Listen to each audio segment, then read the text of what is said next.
Okay, so I have a 2016 Jeep Wrangler. It's the JK, the Unlimited Sahara trim. And one of the things when you're trying to outfit the Jeep with POV lighting, it's tough because you know, part of the year I'm with a soft top, and then potentially I'm without a top, and so I didn't want to have any of the lights attached to the roof. And I also didn't want the window. See, you know, the window being pretty much almost more straight up and down than most vehicles. You know, the interior visor lights, you know, the covers aren't really designed for the Jeep window, and so there's a lot of flashback. I didn't really want to have to deal with that. So some of the things that I did, I'll show you what I did to kind of give me the 360 degrees of lighting. This here is the Strobes and More True Dual.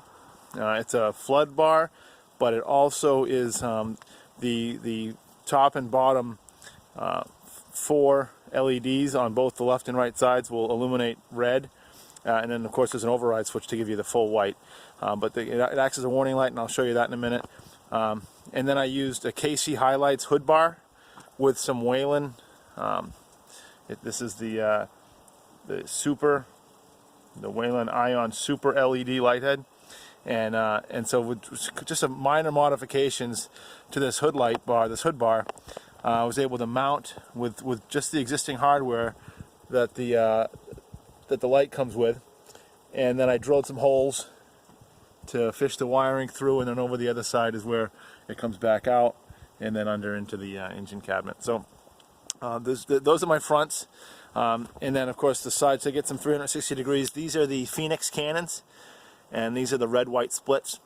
I wasn't sure where I was going to put them originally when I bought it, but these are the only things that are really kind of permanently affixed to the Jeep, whereas everything else can kind of come off without a trace. Those I didn't really have many options. I didn't like the there was an L bracket you can buy, and I was going to kind of put some underneath in the wheel wells, but I didn't really like how that was going to look. It looked kind of cheap.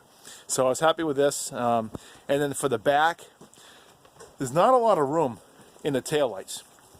And originally, so I ended up using a Surface Star, next generation, kind of a self-contained. It works as either a surface mount or a hideaway. And so I was able to hide them away. There's not a lot of space in there, but in between the white and the red, there's a piece of plastic. So if you drill your hole kind of on the inside in here, facing this way, right above the plastic, then it illuminates the top, and you'll get some side reflection there. So basically, that's kind of what I did to get me my 360 degrees of light. I used a Rugged Ridge A-pillar switch pod, so that you can see it fits right in. It's a nice clean install. And then the first one, I basically had all my lights tied to that one switch. So we have so here's my the Feniex Cannon doing the red and white split. So the bar, the flood bar, see those two illuminate in kind of a strobing pattern. You have to use a special switch. You have to get like a flasher to work with the floodlight bar. Everything else has its own built-in flashers, and you can select patterns. This hood bar, the 20-inch bar, it requires you to get your own flasher. And then these are the Whelan Super LED ions there, and I have those. That's also a red-white split, and that's the pattern I selected. There's a bunch of different patterns you can use. So basically, from afar here, you can see, you know, even in the daylight, it's pretty good light. I think, you know, in hindsight, I probably didn't need that flood bar. You know, the way these hood lights look really, really good. And of course, it's completely independent from anything on the top, on the roof. And so you can see the side here, you know, the side and the back. But if you look, I mean, even that Feniex Cannon way up in the front, I mean, it gives a really good, that's great for sides. And then you've got the side on here. And then these ones, you know, you can sync them up. And so I synced those, so they do their own thing there. For a siren, I use the Feniex Storm Pro. It's the 100-watt remote siren, and I also have a 100-watt Feniex Triton speaker.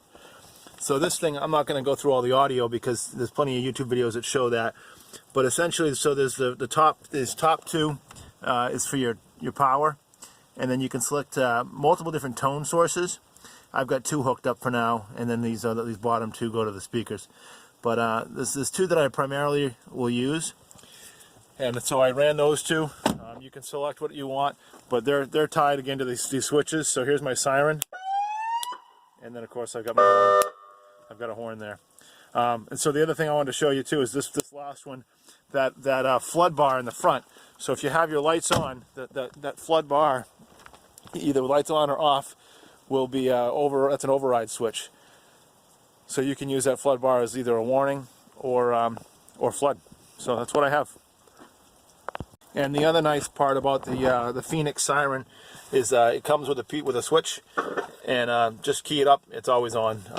So that's, you know, for one of the most inexpensive siren speaker combos that was on the market. It's actually pretty loud, and it's a pretty good setup. So I really like it. Everything's a nice clean install on the Jeep, and very happy with these choices.